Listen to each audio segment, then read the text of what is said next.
Paddington. This is one of my favourite stories growing up, and it's still one of my favourites.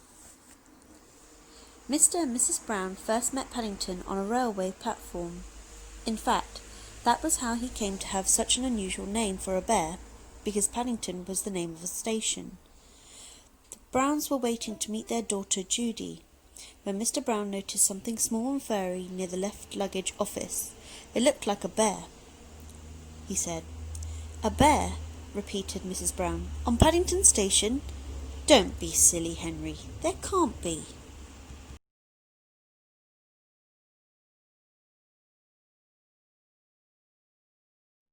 But Mr. Brown was right.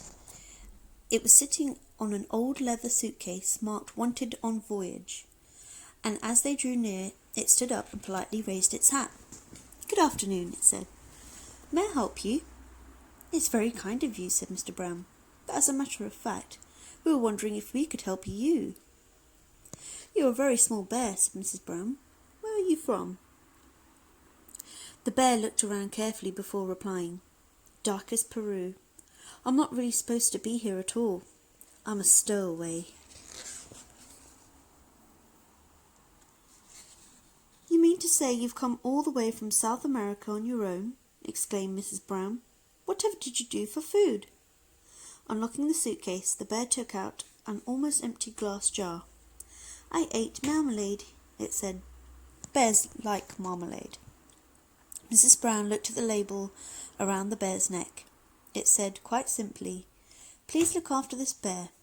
Thank you." "Oh, Henry," she cried, "we can't leave him all by himself. There's no knowing what might happen to him. Can't he come home and stay with us?" "Stay with us?" repeated Mr. Brown nervously. He looked at the bear. Would you like that?" he asked. "That is," he added hastily, "if you have nothing else planned." "Oh, yes," replied the bear. "I would like that very much. I've nowhere to go, and everyone seems in such a hurry."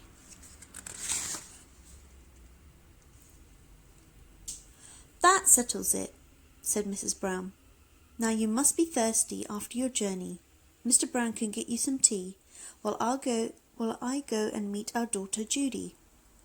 "But Mary," said Mr. Brown, "we don't even know its name." Mrs. Brown thought for a moment. "I know," she said. We'll call him Paddington, after the station." "Paddington?" The bear tested it several times to make sure. "It sounds very important." Mr. Brown tried it out next. "Follow me, Paddington," he said. "I'll take you to the snack bar."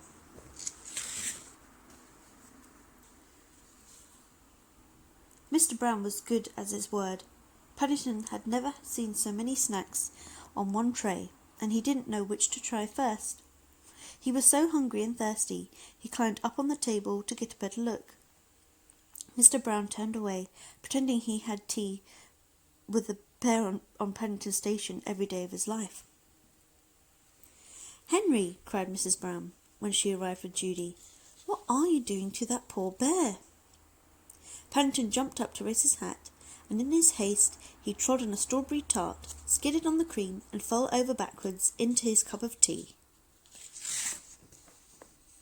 "I think we'd better go before anything else happens," said Mr. Brown. Judy took hold of Paddington's paw. "Come along," she said. "We'll take you home and you can meet Mrs. Bird and my brother, Jonathan." Mr. Brown led the way to a waiting taxi.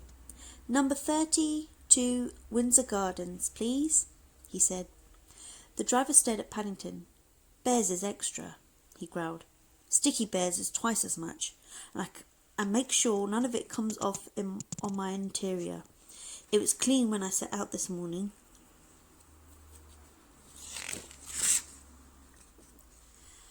The sun was shining as they drove out of the station, and there were cars and big red buses everywhere. Paddington waved to some people waiting at the bus stop, and several of them waved back. It was all very friendly. Paddington tapped on the taxi driver on his shoulder. "It isn't a bit like Darkest Peru," he announced. The man jumped at the sound of Paddington's voice. "Cream," he said bitterly. "Cream and jam all over me coat." He slid the little window shut behind him. "Oh dear, Henry," murmured Mrs. Brown. "I wonder if we're doing the right thing."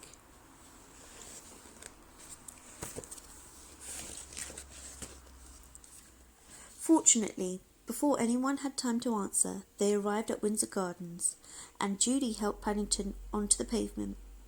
"Now you're going to meet Mrs. Bird," she said. "She looks after us. She's a bit fierce at times, but she doesn't really mean it. I'm sure you'll like her." Paddington felt his knees begin to wobble. "I'm sure I shall, if you say so," he replied. "The thing is, will she like me?"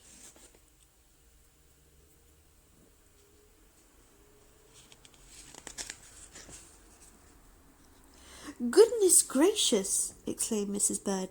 "What have you got there?" "It's not a what," said Judy.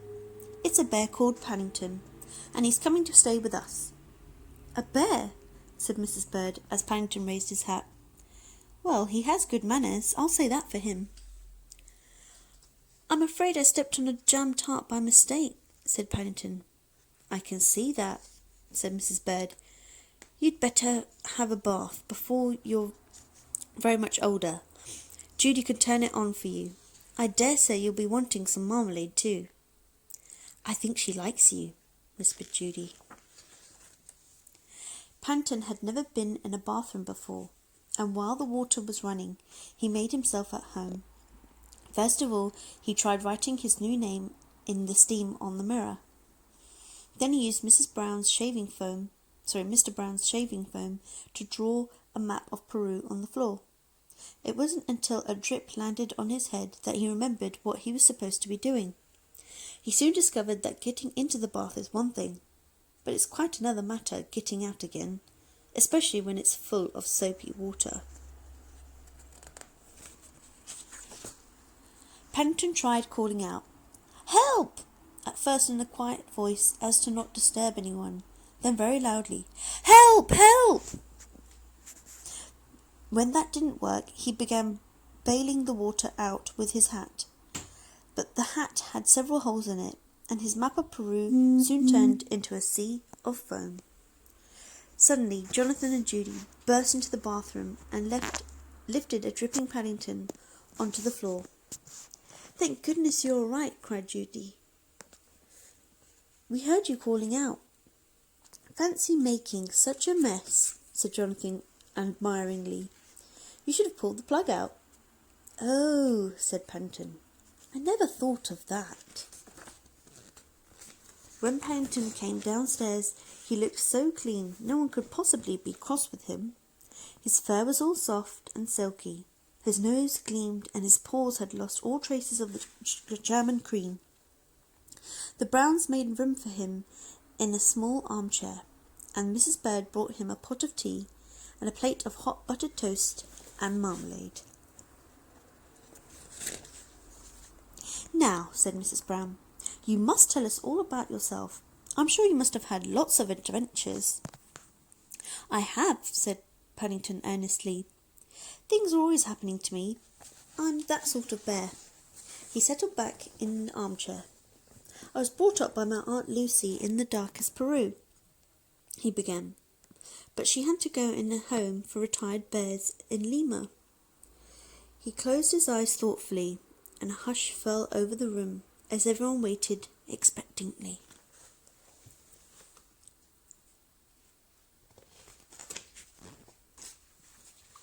After a while, when nothing happened, they began to get restless.